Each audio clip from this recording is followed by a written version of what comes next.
GTV for unity and development.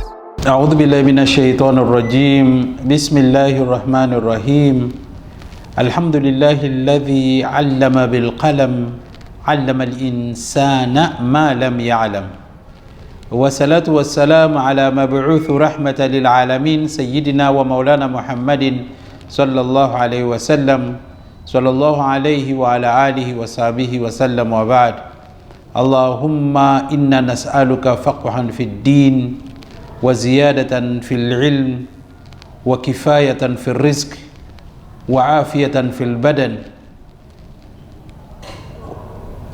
Today, my dear listeners, we are going to talk about education as a transformation of society.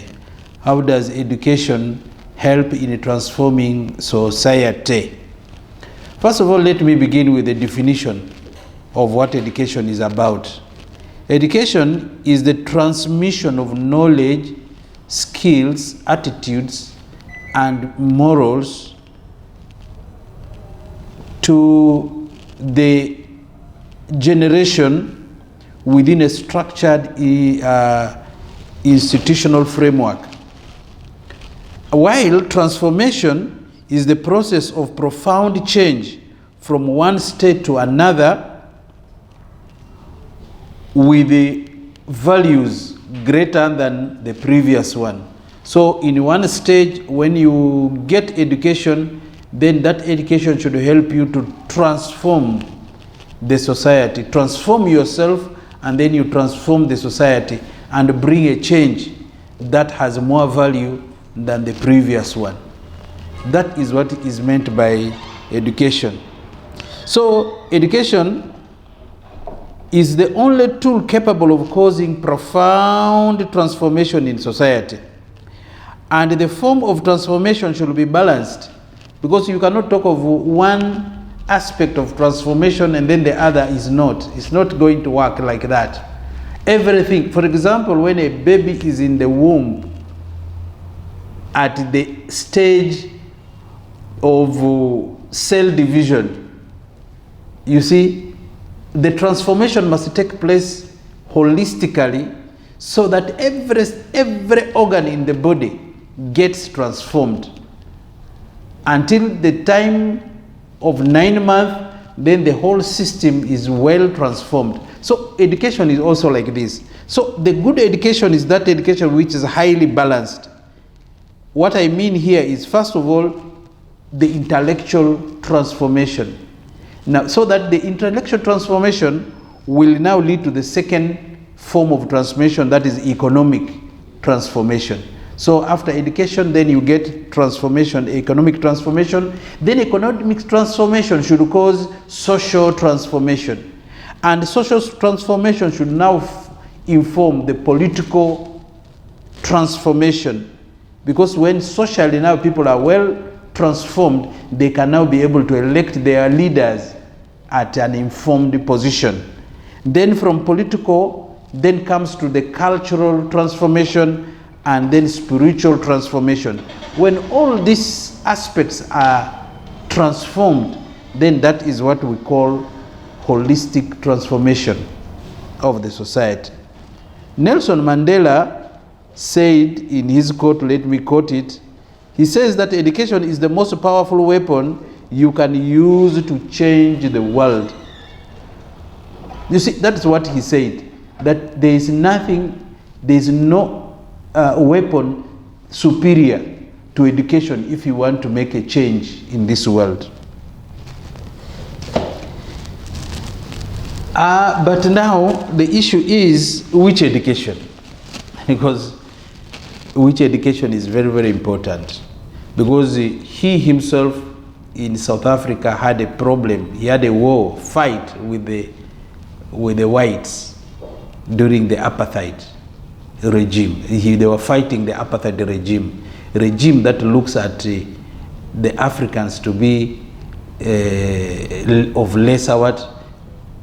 lesser importance. So in that fight, they were fighting the colonial system, they were fighting apartheid, they were fighting so many things. So it means that the white man, when he came and introduced his education system, he introduced it to help them, to transform them, not the Africans. If it was to transform the Africans, then it would have been something else. Therefore, when you're talking about education that can transform the world, we have to ask the second question, which education? In Kenya, when Jomo Kenyatta created the Mau Mau rebellion against the colonialists, when the colonialists left that country and the country got independence, Jomo Kenyatta himself says, he wrote a book entitled Not Yet Uhuru. What does that mean? These guys have gone, you are now in charge, but he wrote a book called Not Yet Uhuru, because without education transformation, without decolonization of education, then there will be no development. There will be no development at all. So we should think hard about how we can reset our system of education in order to get the transformation we are talking about. Well, what is the Islamic position in as far as education system is concerned? I want to tell you that before even Prophet Muhammad sallallahu alaihi wasallam could be given the mission of prophethood in Arabia, Allah subhanahu wa ta'ala first of all gave him the instrument of power. And the instrument of power there at that time was the pen. He was given the pen and not the sword as people think.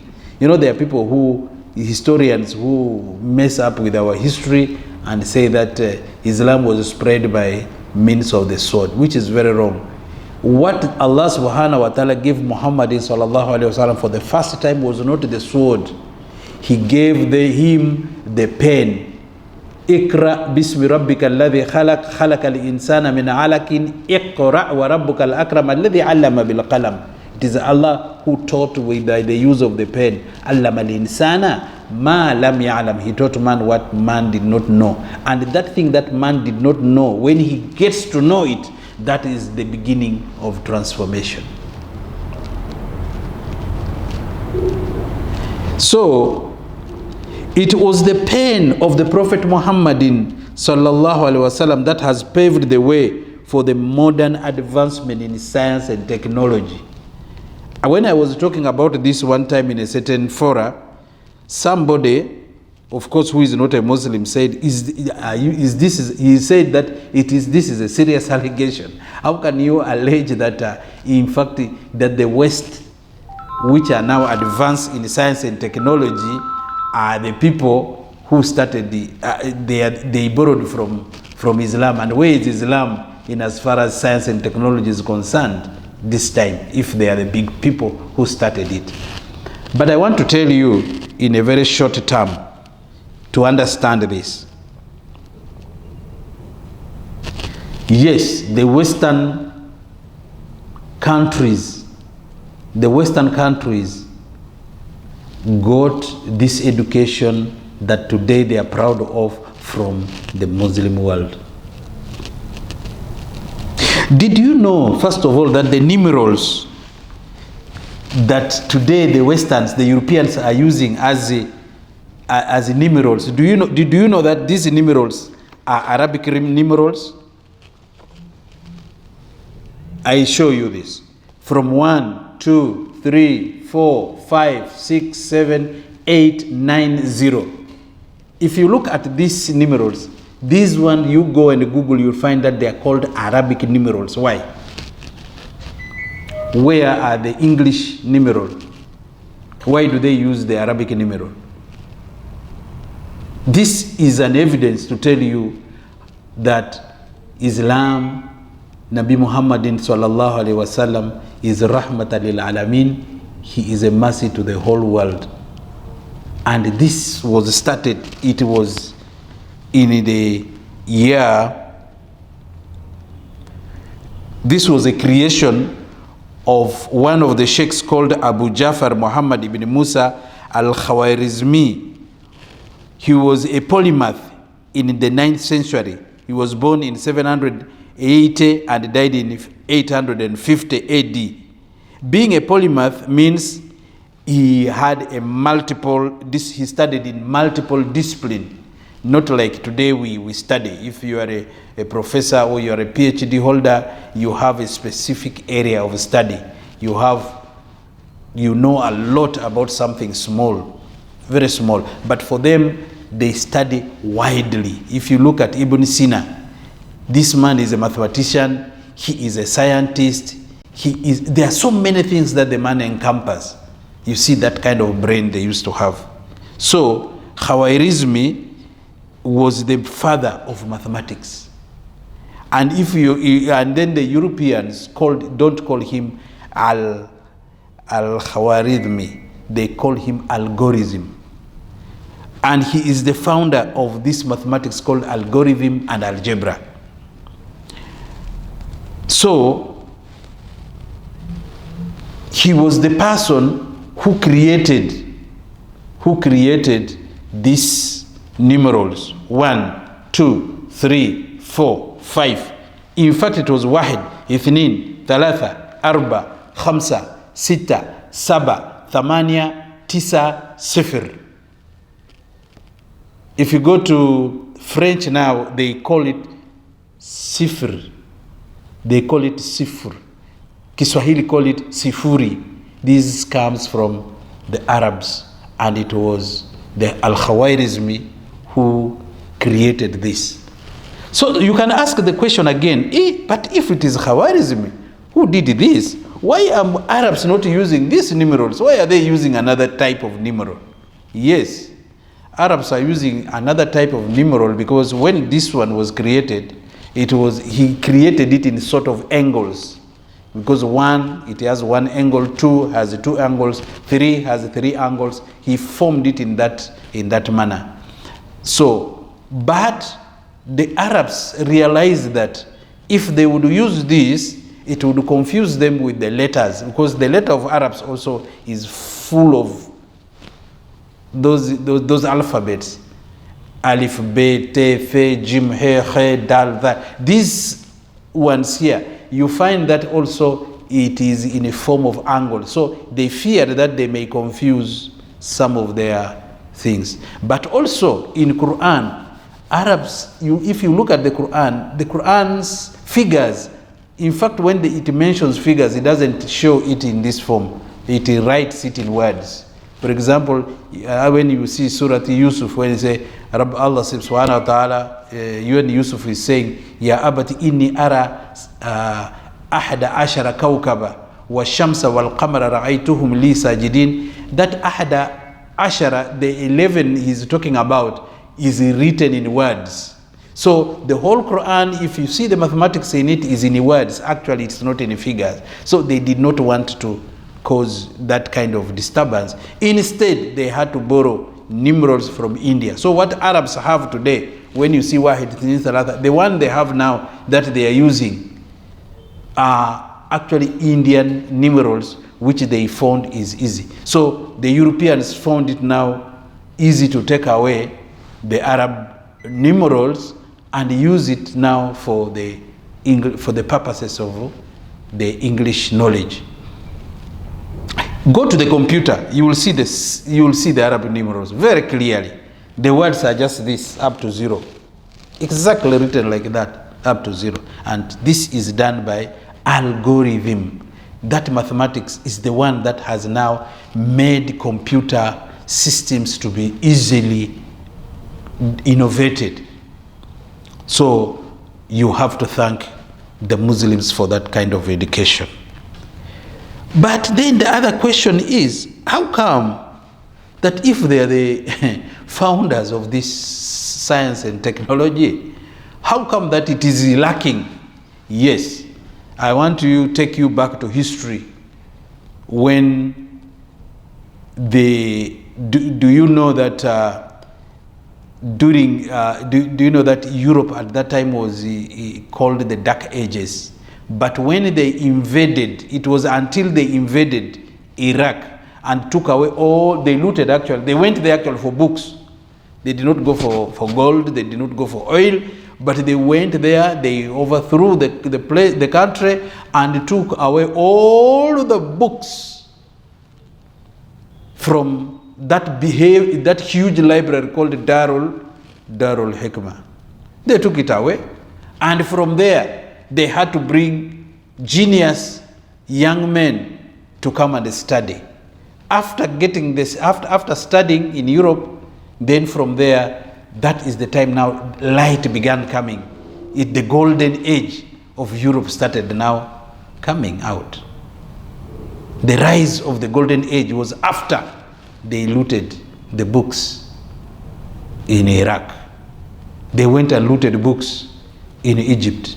Alexander the Great reached there and also looted those places. So they got a lot of information.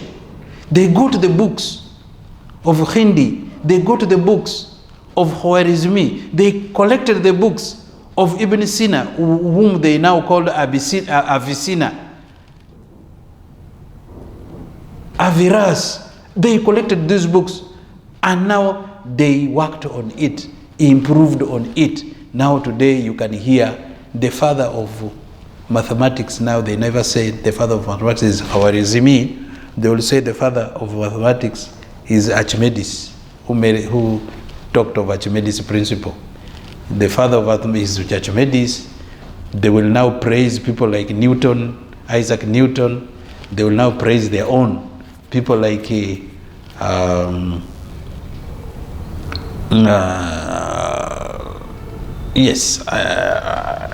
I'm forgetting them, but all the European scientists, ask them where they got their knowledge.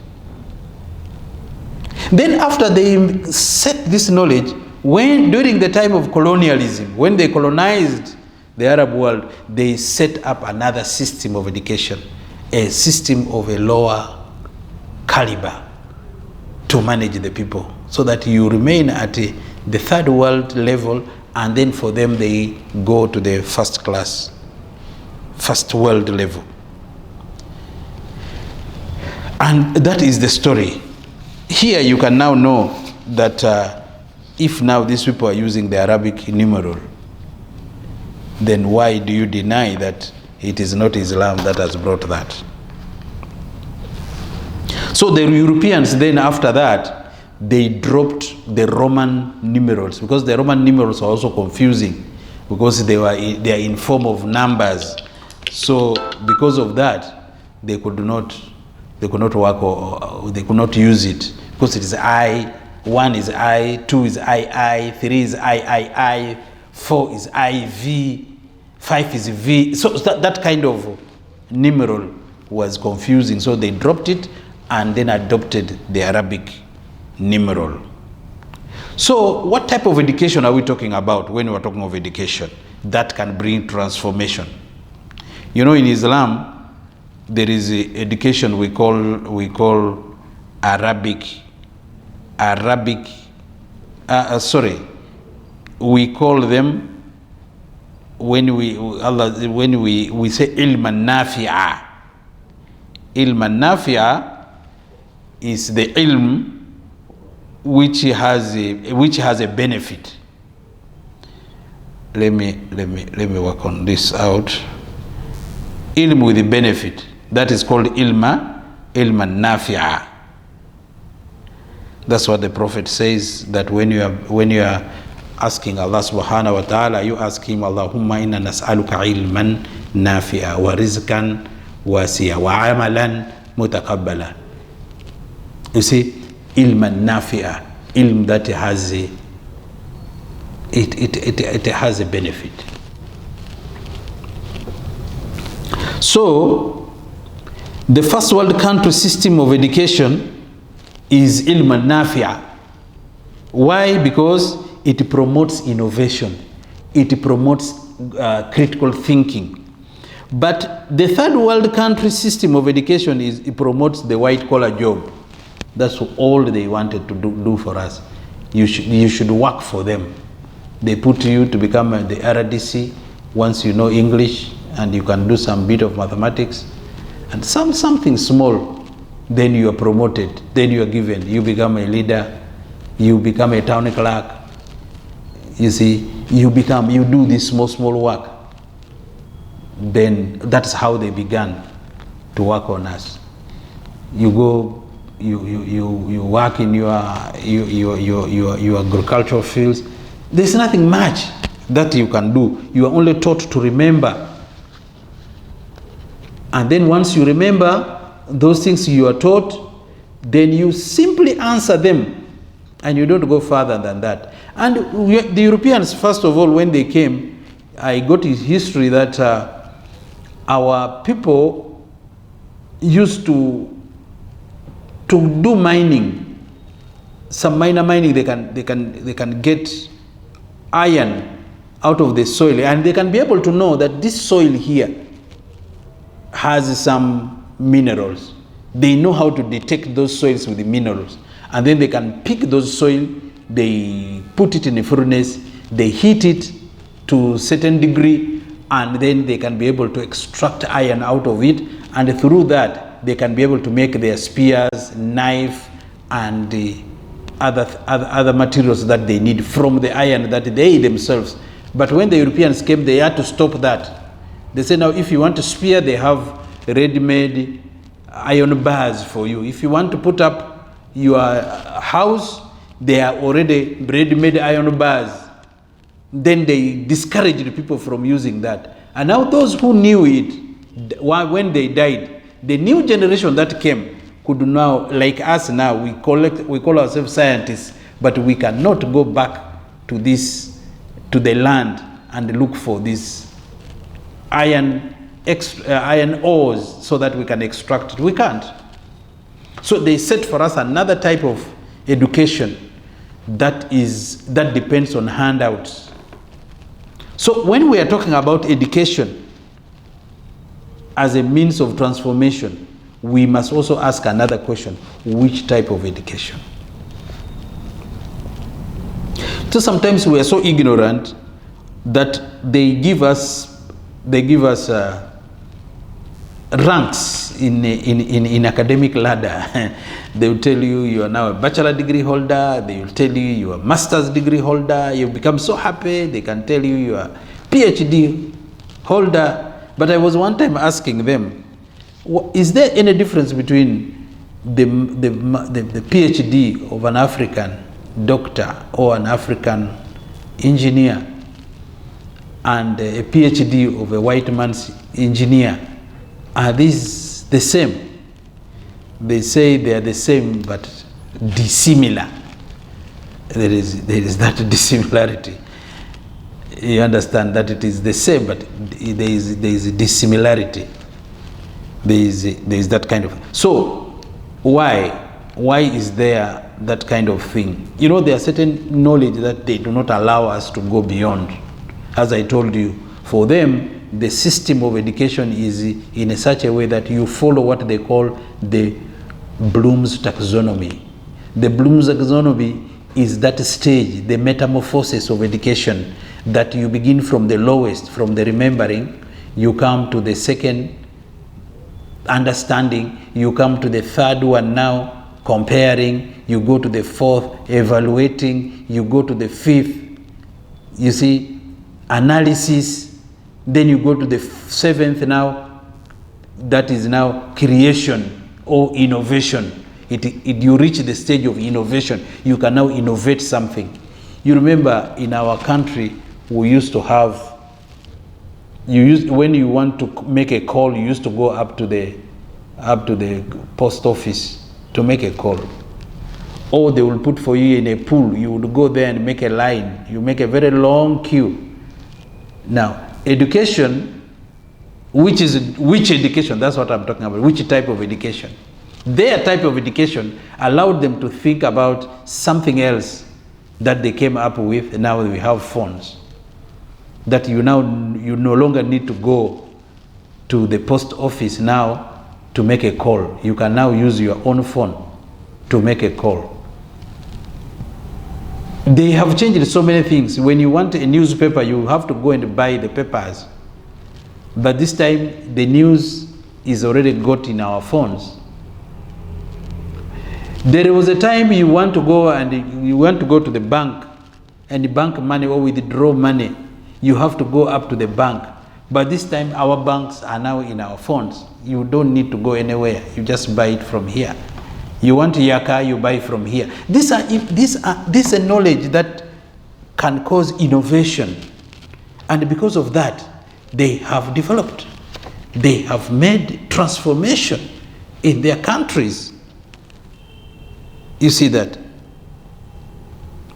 So Islam is a complete way of life, holistic way of life. Now, if Islam is a holistic way of life, then it means that the education system of Islam must also be holistic. It must encompass all this kind of transformation. Although it is being hijacked, but we can go back and start a program that can bring us back to the system. I think the country that has gone back to that system of transformation, of education for transformation, one is Iran. Because now Iran has really advanced in science and technology. You see, even the agriculture system they have now, they have created even drones to be able to work in the fields. It's not only for war, but also for domestic use, for agriculture. They have that system. I think the other system that I'm seeing that when I was studying the education system in Malaysia, I'm also seeing a way that Malaysians are also coming up now to get the really education that can cause transformation of the society. They are coming up. But I think we need to move even further, to go to China, we go to Japan, and we study there and we see, because that's where even the Prophet told us to go. That itulubu tariq al-ilm walau biswin. You have to look for the path of education. He didn't say you look for education. He said the path. If that path can take you to China, please go and look for it, because this knowledge is dallatul mu'min.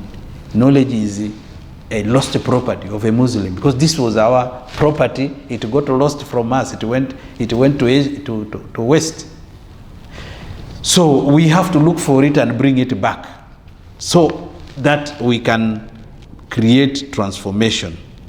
Now, we today have a very big difference between our education system and the system of education in the Western world. One, I want us to look at a vision versus a revision.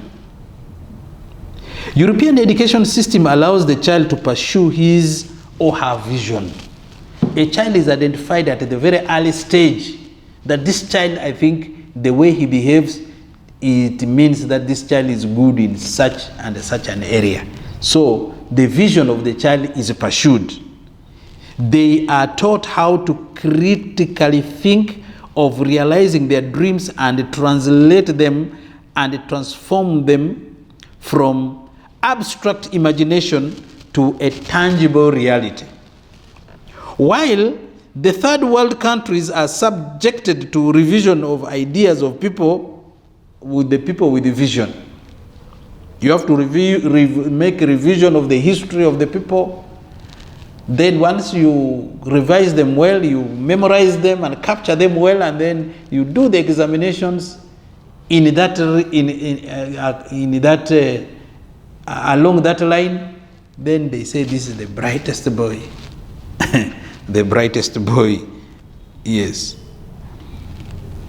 So children with a vision become assets of a country, and those with our visions here becomes a liability, because once he has completed university, he now doesn't know what to do.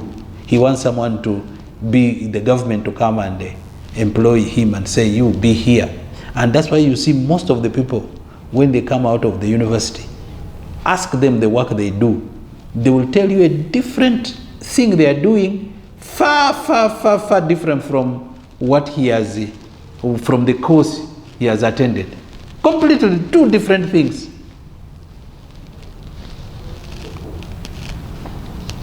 Number two, solutions versus problems. First world students are prepared to become solutions to the problems facing their nations. They become solutions to solve problems. If it is a transport problem, they will look at it, they will say, now if birds can fly up, can't we also think of a way of flying? Then they think along that line. And then they make up planes, aeroplanes, jets. You remember the fight between Abraha and the people of Kaaba. When Abraha brought his large elephants to go and destroy the Kaaba.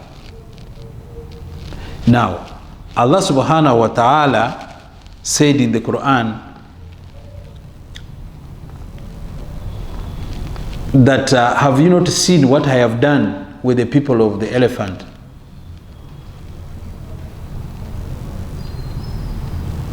Alam tara kayfa fa'ala rabbuka bi ashabil fil? Haven't you seen what God has done with the people of the elephants?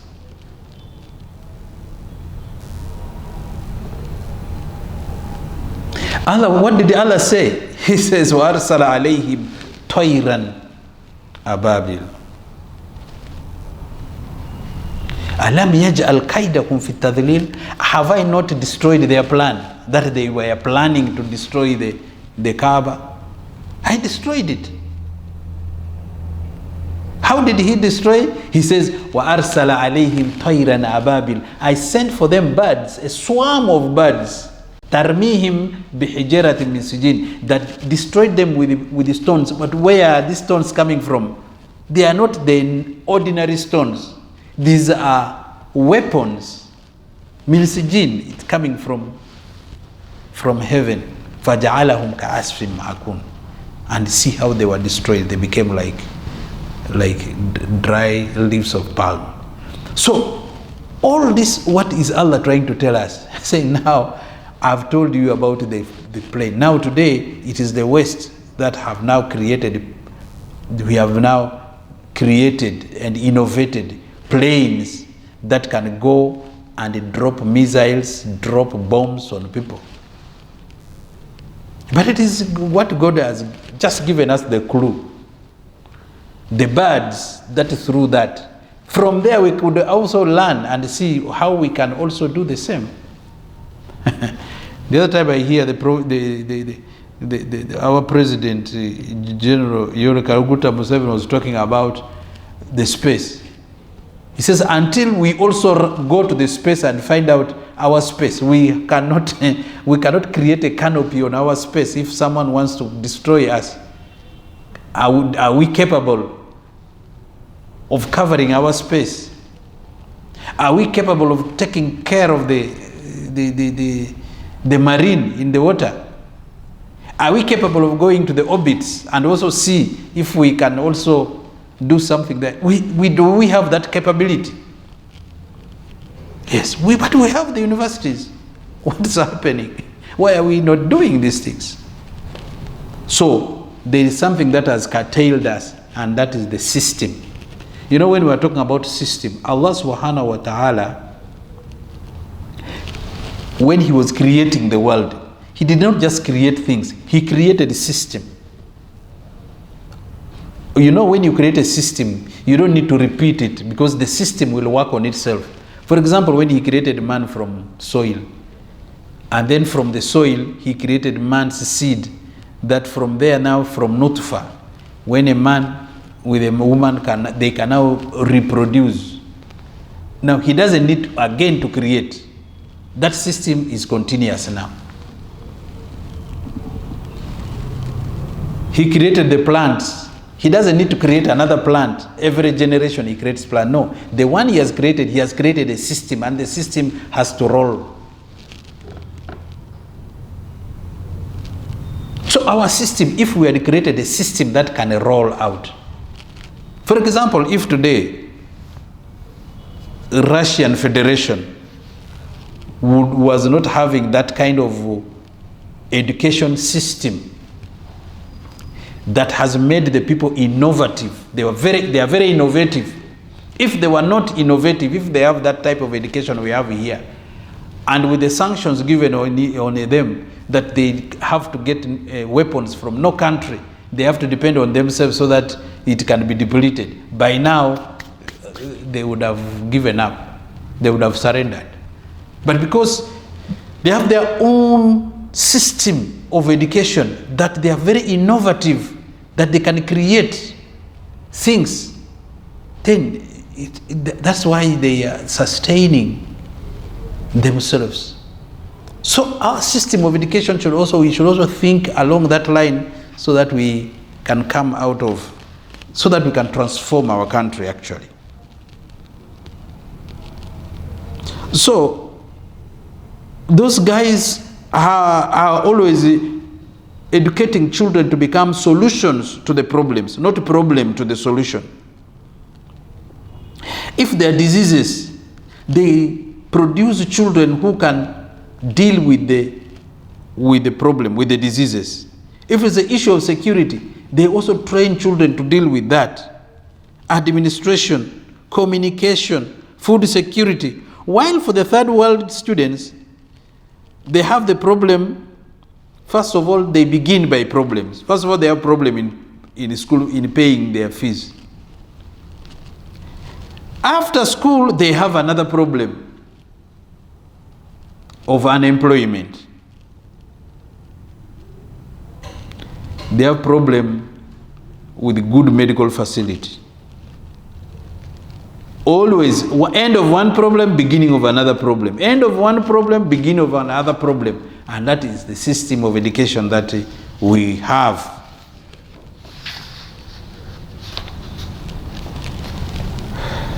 Now, the other one is critical thinking versus critical stress. First world students are trained on critical thinking, which prepares them for problem solving, that brings about the transformation, while the third world students are trained on what to think, what to remember in exams, and they only train for examination, how to pass exams.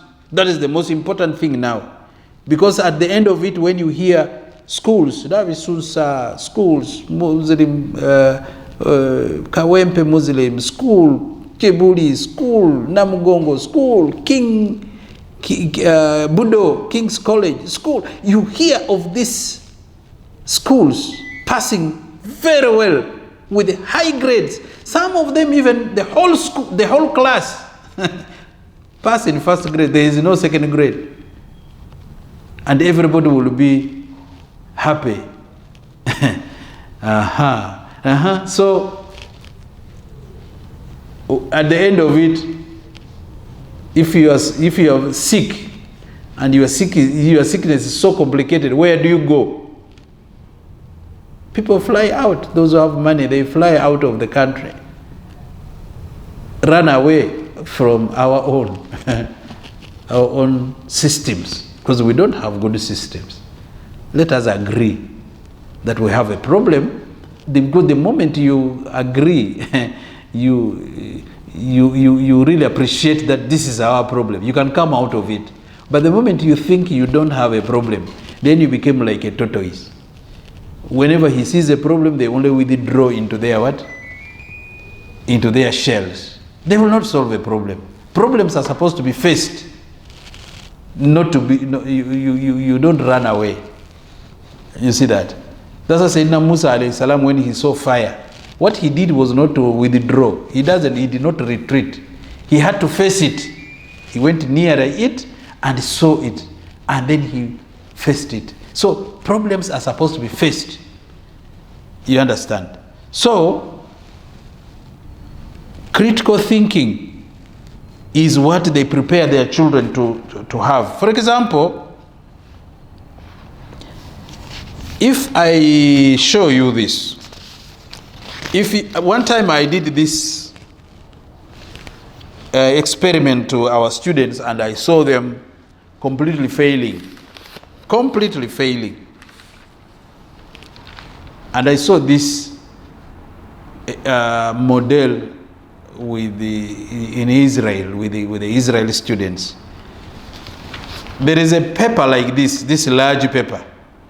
A teacher said,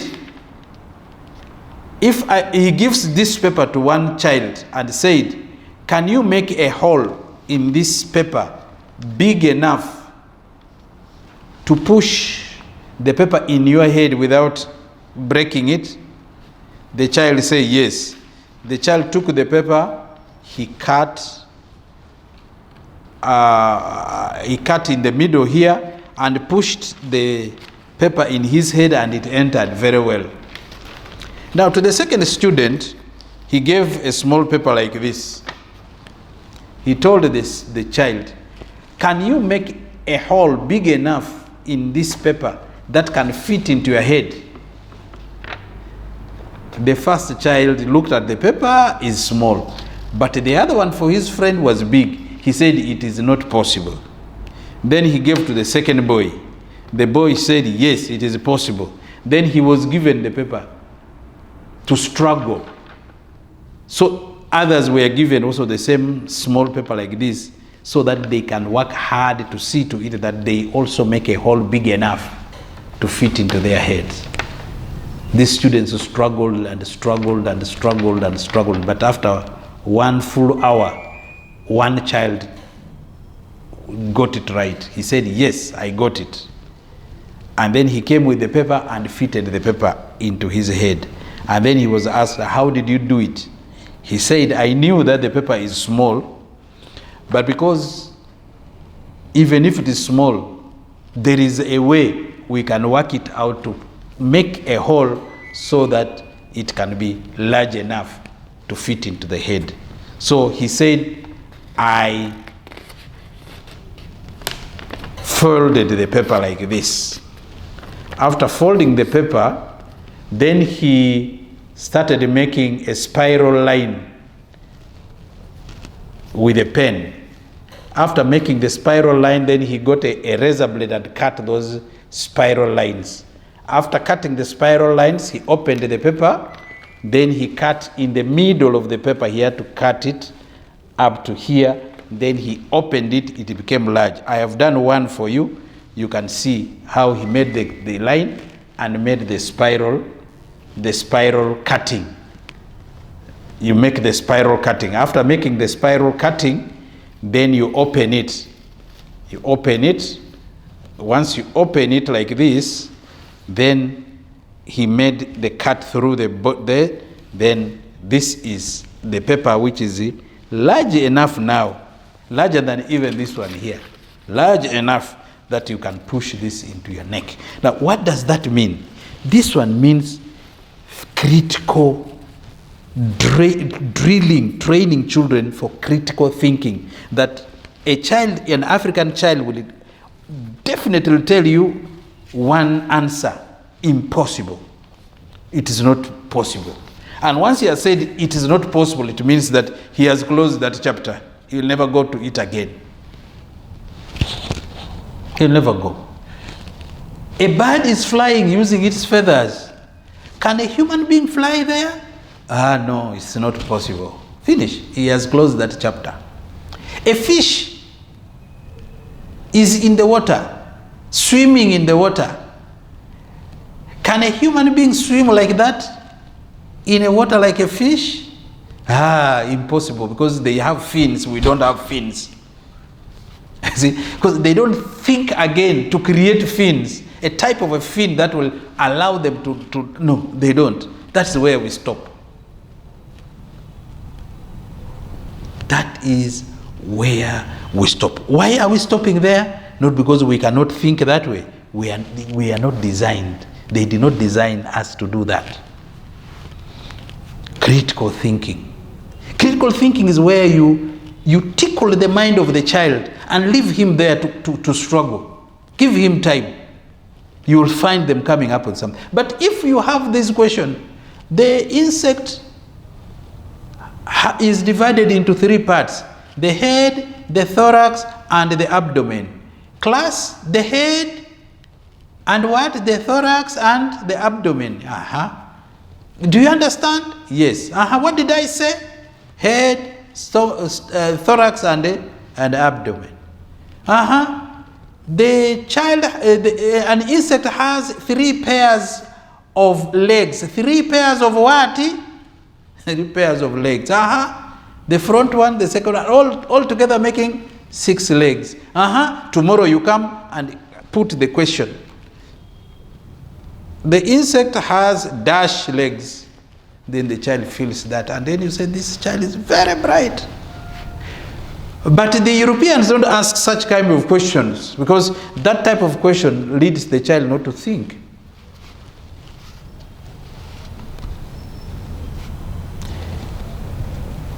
The insect fly because of their wing. They check the wings, study the wing, and then ask the child the question whether they can make something on their own that can fly by using the idea of the insect. Then the child begins to think about it. Because I've seen drones. The drone that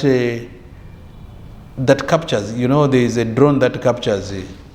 It's a camera, but it's a drone. But if you look at it exactly, you will think it is the drone. Drone here is the male bee. You see it. Oh, exactly. But it has no wings like that one. But they improvise the wing for it, and it can fly up, controlled by remote, and it does a very big job. Who could do this in Africa? And don't we have schools? Don't we have universities? What type of research are we doing there? So the system is an issue. One day I was discussing about the system being an issue. There was a certain professor who said, no, our issue is not the system. Why? Why did she say so? Because she is a professor within this same system here. So she has to support it, to say that yes, it is good. Now what do we do? The other issue is potential producers versus potential borrowers. First world country produce graduates who are intellectually pregnant with extraordinary capacity to produce new products in the world market. Just imagine if Russia, as I told you, we are not having that productive type of students, where it would be by now in the face of NATO, that the whole of the Western countries, all the superpowers against one superpower. Can you imagine where it could be by now? Third world countries are potential borrowers, and we are borrowers by design. Borrowing is not a problem, but knowing when to stop borrowing is now the problem we have. So the problem is no longer the problem, but now the ability to solve the problem is now becoming the problem.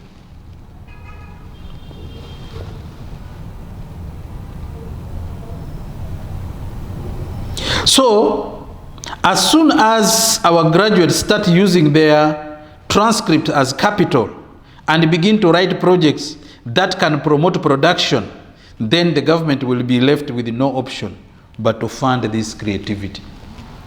We need the students, after coming from the universities, after their graduation, they should come up with the projects, research work, and then present this to the government, that we have done we need to do a research on these issues of our diseases that is disturbing us in our country.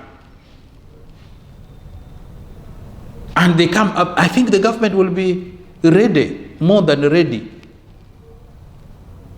to give us money in order to improve on our agriculture. if the research is towards that area of agriculture. If it is diseases, human diseases, then we have to come up with that. But not only to ask for the government to give us you see, these old people are not going out of the office. How can we, the young people who have now our papers, how can we get jobs if the old ones are not retiring? Now you will wish for the retire of somebody so that you get the job, instead of thinking of how you can use the knowledge that you have as a capital to start something new. But we cannot do it if the system is still the same. So we have the proactive versus the reactive forces. You see, there is a paradigm shift of mindset from probability to possibility. And that is how the Europeans work their things. Versus impossibility to intervention of Allah. You see, we start with impossibility. This is very impossible, but with Allah everything is possible. So you wait for Allah to fight the war. You will become like the Bani Israel when Allah told Musa alayhi salam to mobilize these people to go and fight jihad. They said, "Idhhab anta wa rabbuka faqatil." You too go and fight. For us, we are here waiting, because God is the most powerful. So why can't you go and fight and we are waiting? So if this is the way we are doing things, Allah subhanahu wa ta'ala says, "Inna Allah la yughayyiru ma biqawmin hatta yughayyiru ma bi anfusihim." So everything Allah has created for us, He has also made for us. Every padlock has its key, and the key is education. But we need the right education, which means we need the right key. Not every key can open a padlock. We need the right key to open our padlocks. So in the education system, the European child will always ask the question, how can I afford this? But the black man will always say, it is impossible, we cannot make it, we can't manage this. The white man's child is designed in a way that they struggle to grasp ideas. And the black man wastes no time to say, I have no idea. So if that is the type of education we have, then I think we need to think twice. The white man, as I said, will make their children invest in research work. I remember the person who managed the genetic, he was working on a research about genetics, so that he relates the human genes to the type of diseases that affect the human being. But when he had it, he was an Indian. When he came up with this research to the government, the Indian government said, no, this research, it will consume a lot of money. We have other important issues to do. So what he did was to go to US. His friends told him, you go to US and present it to the US government. So what the US government saw, that it's a very good research that can make if he makes a breakthrough, then we shall be good in the area of health. So they told him, the first condition, you change your nationality, and then we shall give you this money and you will work here. And they gave him all the conditions. He agreed, and then he did his research, and today they have now got the way of solving genetical related sicknesses. And that is why what it is about, innovation, research work. So let us try to have an education system which can transform our society. Let's not have this type of education that will make us borrowers people who look for handouts and all that. I say all this for God and my country. I remain yours, Sheikh Juma Bakhit Cucu, the Secretary of Education, Uganda Muslim Supreme Council.